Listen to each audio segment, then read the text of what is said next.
थकान तो नहीं हुई है? पक्का कोई नहीं थका है? बीच में से आवाज आ रही थी कि राजकुमार जी तुम संघर्ष करो, हम तुम्हारे साथ हैं। मैं मेरी बात शुरू करूं। मैं जिस दिन से पैदा हुआ हूं और समझदार हुआ हूं, उस दिन से खुद के लिए, परिवार के लिए और कॉलेज राजनीति में आने के बाद समाज के लिए संघर्ष करता आ रहा हूं। और जब तक ये सांसें रहेगी, ये संघर्ष जारी रहेगा। और आप जैसे साथियों का विश्वास, आप जैसे साथियों का जो हमारे प्रति आशा उम्मीद है, ये उम्मीद और आशा विश्वास मुझे और मेरे जैसे साथियों को ताकतवर बनाने का काम करती है। मैं इस कार्यक्रम को सफल बनाने के लिए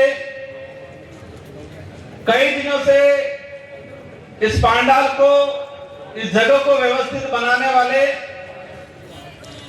और इस पांडाल में बैठने की व्यवस्था करने वाले वॉलंटियर साथी, गाड़ियों की पार्किंग की व्यवस्था करने वाले वॉलंटियर साथी, इस आयोजन को दिल से शक्ति नीति के साथ सफल बनाने वाले सभी साथियों को धन्यवाद देना चाहूंगा। 33वें आदिवासी सांस्कृतिक महासम्मेलन,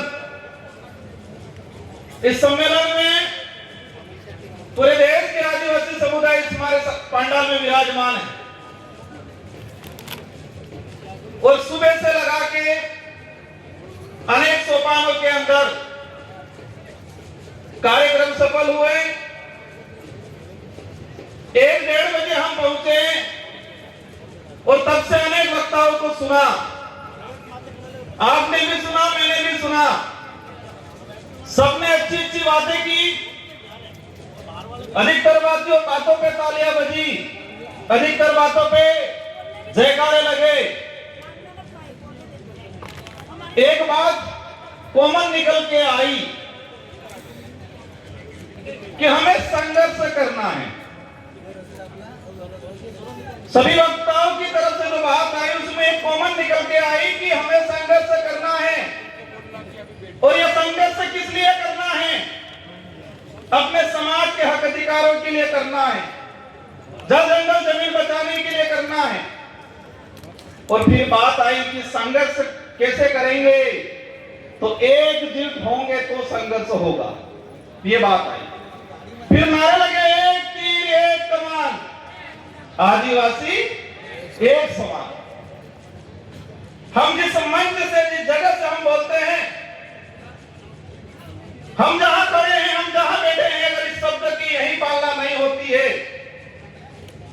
तो संगठित नहीं हो सकते।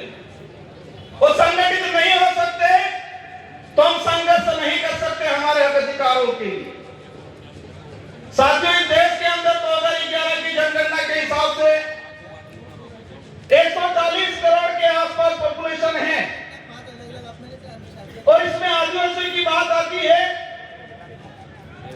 10 करोड़ 43 लाख आदिवासी समुदाय जो रिकॉर्डली है।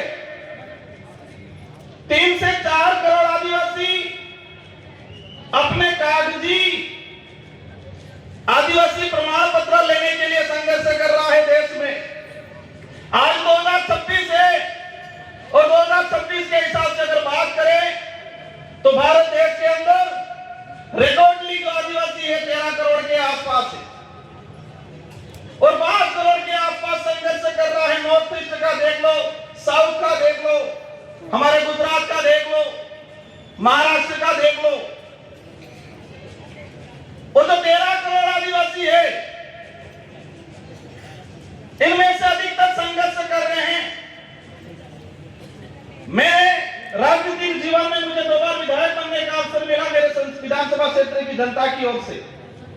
और आप जैसे साथियों की बदौलत मेरे संसदीय क्षेत्र बांसवाड़ा डूंगरपुर की जनता की वजह से मुझे सांसद बन के अवसर मिला। मैं बैठे विचार कर रहा था, कई साथी पूछ रहे थे राजकुमार जी आपका नंबर कब आ रहा है? मैं मन ही मन हंस रहा था कि देश की संसद में रात की 1:30 बजे तक बैठता हूं हमारे आदिवासी भाइयों की आवाज उठाने के लिए, तो यहाँ पर मुझे 5 बजे तक बैठने में कोई दिक्कत नहीं है। जिस देश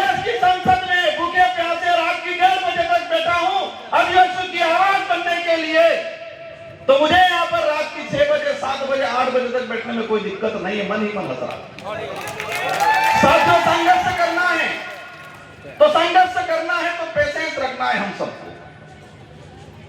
मैं बात कर रहा था 13 करोड़ के आसपास आदिवासी है इस देश के अंदर रिकॉर्डली।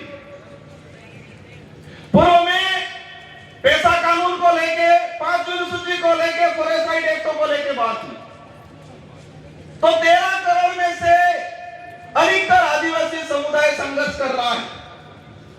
कोई आरक्षण के लिए कर रहा है, कोई अपना घर बचाने के लिए कर रहा है, कोई अपनी पहचान को जिंदा रखने के लिए कर रहा है, कोई जल जंगल जमीन के लिए कर रहा है।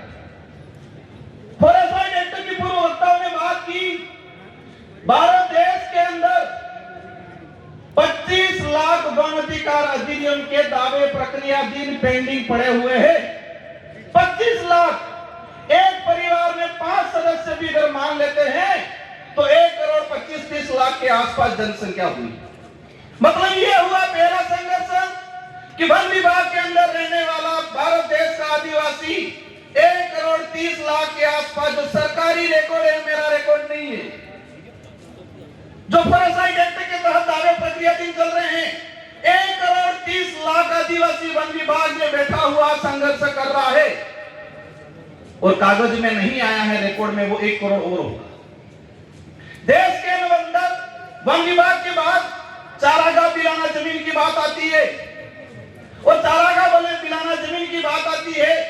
मैंने जो पार्लियामेंट जो रिकॉर्ड निकाला है उससे मुझे जानकारी मिली है कि 2.5 से 3 करोड़ आदिवासी चारागाह पिलाना जमीन पे बैठा हुआ है और संघर्ष कर रहा है कागजी अधिकार लेने के लिए। साथियों, एक बात की बात समझना पड़ेगा, हम अधिकार की बात कर रहे हैं, इस जमीन पे हमारा पुरखाई अधिकार है, हम कहते हैं इस देश के मूल मालिक हैं, लेकिन कागजी अधिकार के लिए संघर्ष कर रहे हैं। कौन सा अधिकार चाहिए? कागजी अधिकार। उस जमीन पे आजादी से पहले हमारे बाप दादा बैठे हैं, उन्होंने कुआं खोदा है, मकान बनाया है, लेकिन उसके पास कागज नहीं है।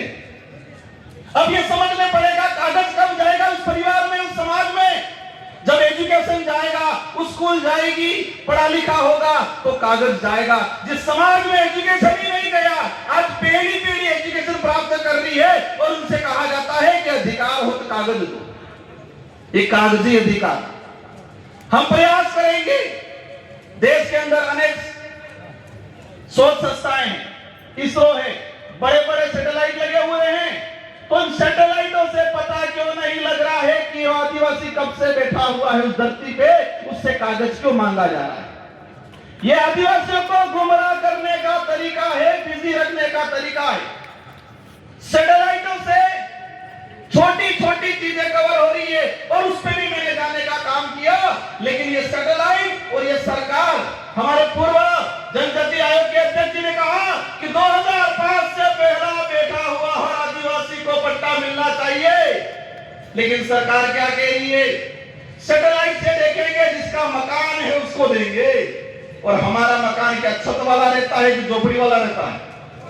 ये सैटेलाइट, ये सरकार है, झोपड़ी वाला जो मकान है, हमारा केलूपोस मकान है, जो हमारा कुआं है, उसको मकान नहीं मान रही है। तो 4 दीवारी बनी हुई है जिसकी छत